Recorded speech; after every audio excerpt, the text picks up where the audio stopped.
लोकसभा चुनाव से ठीक पहले तमाम राज्यों में सियासी तस्वीर तेजी से बदलने लगी है।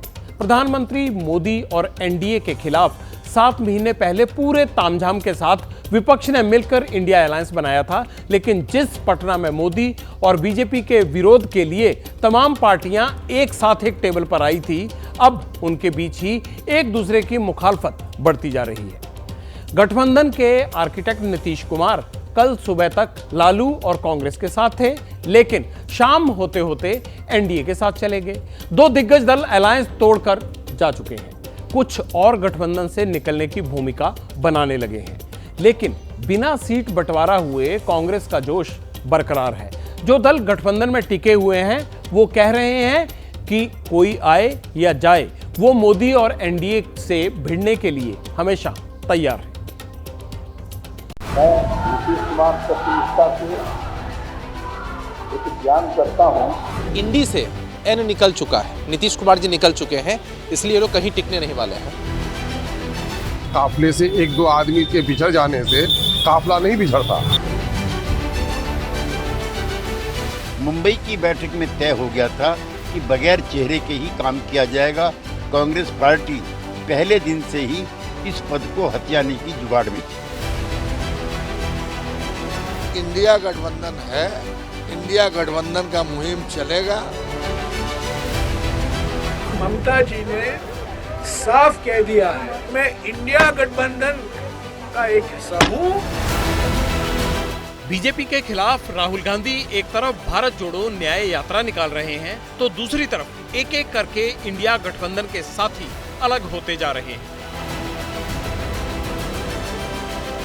विपक्ष को एक मेज पर लाने वाले नीतीश कुमार 24 घंटे पहले इंडिया गठबंधन की टेबल से उठकर चले गए, लेकिन बिहार में सरकार बदलने के बाद पहुंचे राहुल गांधी पुराने साथी नीतीश कुमार पर हमले की बजाय उन्हीं की बनाई जातीय जनगणना की पिच पर बैटिंग कर रहे हैं।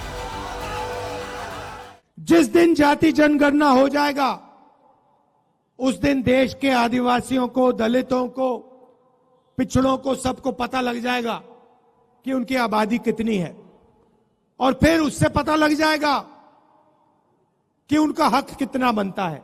सूत्रों का कहना है कि पूर्णिया की रैली में अगले दिन राहुल गांधी पूर्णिया जिले में एक बड़ी रैली को संबोधित करेंगे, उसमें मल्लिकार्जुन खड़गे भी रहेंगे। उस रैली में राहुल गांधी संभवतः नीतीश कुमार पर हमला बोलेंगे, लेकिन बिहार में प्रवेश करने के बाद किशनगंज में जो पहली सभा हुई राहुल गांधी की, उसमें राहुल ने प्रधानमंत्री को तो निशाने पर लिया, लेकिन नीतीश कुमार पर कुछ नहीं बोले। गठबंधन की गांठें ढीली पड़ चुकी हैं, पार्टियां गठबंधन छोड़ती जा रही हैं, लेकिन कांग्रेस और उसके साथियों का जोश हाई है। कोई फर्क पड़ने वाला नहीं है। दिल्ली में बैठे हुए झूठ के जगतगुरु और पटना में बैठे हुए विश्वासघात के विश्वगुरु, दोनों की एक जुगलबंदी है। इससे इंडिया गठबंधन पर कोई असर पड़ने वाला नहीं है। Now, Mr. Nitish Kumar has betrayed the people and has betrayed the India alliance. जिन्होंने नीतीश कुमार में पीएम मटेरियल देख लिया था, वो अब नीतीश का नाम भी जुबान पर नहीं ला रहे। बीजेपी कह रही है कि इंडिया गठबंधन ध्वस्त हो गया, पटना से ही बना, पटना में ही ध्वस्त हो गया। तब आप बल्ले बल्ले करें, वो बल्ले बल्ले करें, आप खुश रहें, मगर इंडिया गठबंधन है, इंडिया गठबंधन का मुहिम चलेगा। नीतीश के एनडीए में चले जाने और कांग्रेस आरजेडी से हाथ छुड़ाने के कारण बिहार में किसको फर्क पड़ा, ये तो तभी पता चलेगा जब लोकसभा के चुनाव होंगे, क्योंकि फिलहाल इस सवाल पर बिहार में जितने मुंह हैं उतनी ही बातें। मुकाबला लोकसभा चुनाव में आप कैसी टक्कर देखते हैं, कैसा मुकाबला आप देखते हैं? आपको लगता है कि मुकाबला होगा या आपको लगता है मुकाबला नहीं होगा? मुकाबला भी थोड़ा सा उतना ये नहीं कह सकते उतना ज्यादा मुकाबला होगा, क्योंकि नीतीश के उसके जाने में नुकसान तो होगा। नहीं, टक्कर तो होगा। अच्छा, टक्कर होगा। अब सारा चीज तो अब वक्त आने पे बीजेपी के लिए मुकाबला आसान नहीं है, इंडिया गठबंधन उसको टक्कर देगा, एकदम देगा। फर्क तो वाकई ही नहीं पड़ रहा, ना इंडिया गठबंधन पर, ना कांग्रेस की सेहत पर।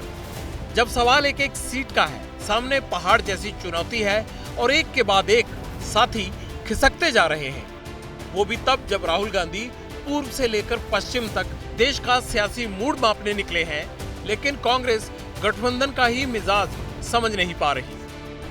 राहुल गांधी की यात्रा बंगाल पहुंचने से पहले ममता बनर्जी ने बंगाल की सभी सीटों पर अकेले ही चुनाव लड़ने का ऐलान कर दिया। राहुल गांधी के बिहार में प्रवेश करने से पहले नीतीश कुमार ने बीजेपी के साथ मिलकर सरकार बना ली। बिहार के बाद भारत जोड़ो यात्रा यूपी जाने वाली है, जहां सीट बंटवारे का रोड़ा पहले से गठबंधन की राह का सबसे बड़ा बट्टा बना हुआ है। अखिलेश 11 से ज्यादा सीटें देने को तैयार नहीं है, लेकिन कांग्रेस इतनी सीटों पर मानने को राजी नहीं। देश में ही नहीं दुनिया में इस समय राम में बांटा गया और उत्तर प्रदेश की जनता ने पूरी तरीके से मन बना लिया है। उत्तर प्रदेश में 80 लोकसभा की सीटें जीतेंगी और देश में प्रचंड बहुमत से माननीय मोदी जी प्रधानमंत्री बनेंगे।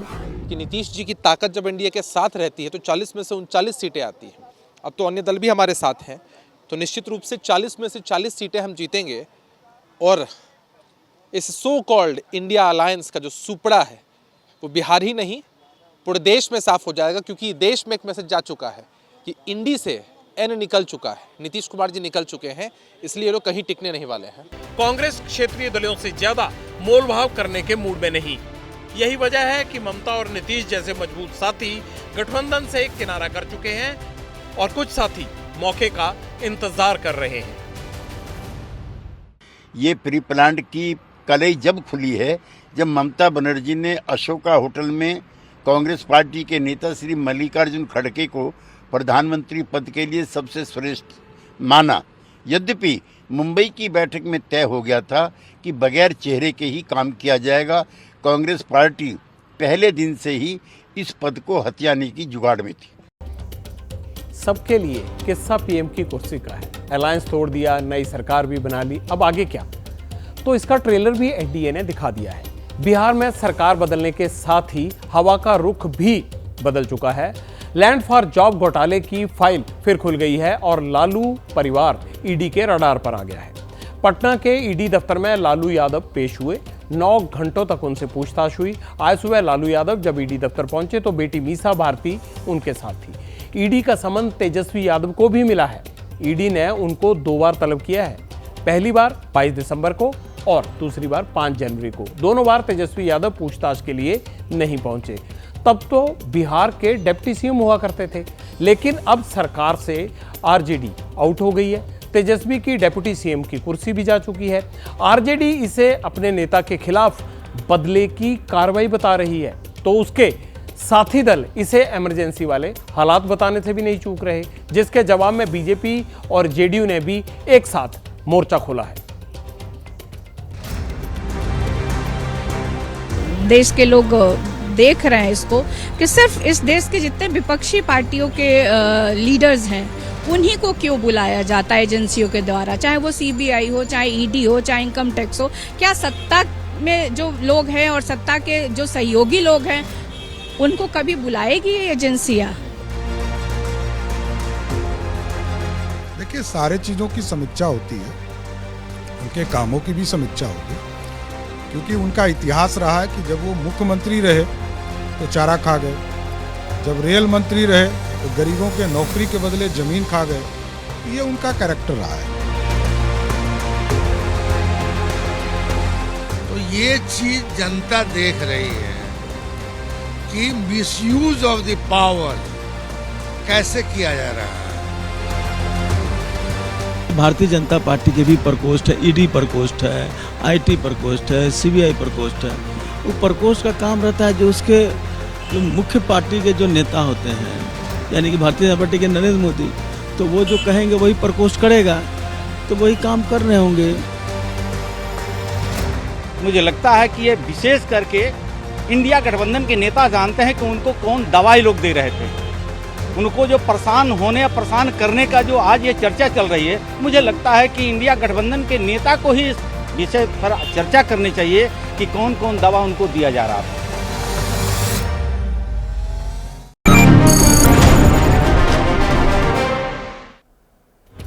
सियासत में संभावनाएं कभी खत्म नहीं होती। नीतीश कुमार कई सालों से दिल्ली की राजनीति का सपना देख रहे हैं, इसीलिए बार बार कोशिश करते हैं किसी तरह वो प्लेटफॉर्म मिल जाए जहां उन्हें मोदी के सामने पीएम फेस के तौर पर एक्सेप्ट किया जा सके। इस बार भी यही हुआ। जून 2023 में पटना में इंडिया अलायंस की मीटिंग रखी, बीजेपी के खिलाफ कई दलों को इकट्ठा किया, एकजुट किया, सभी दल आए भी, अच्छी बातें भी हुई। नीतीश का जोश हाई हो गया, लगने लगा कि अब तो मोदी के सामने चेहरा बनने में कोई दिक्कत नहीं है।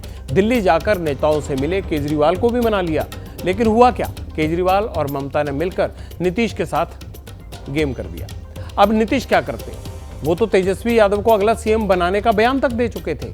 लिहाजा जब दिल्ली का रास्ता बंद हो गया, वो रास्ता साफ नहीं दिखा, पीएम वाला सपना टूट गया, तो लौट के नीतीश पटना को गए और ये कहकर अलायंस से अलग हो गए कि आरजेडी के साथ अब सब कुछ ठीक नहीं है। ये टीस राहुल भी जानते हैं। शायद यही वजह है कि जब उनके पार्टी के नेता खुलकर बोल रहे हैं तो नीतीश के खिलाफ राहुल एकदम चुप हैं। क्या अलायंस का कोई नया दांव अभी बाकी है?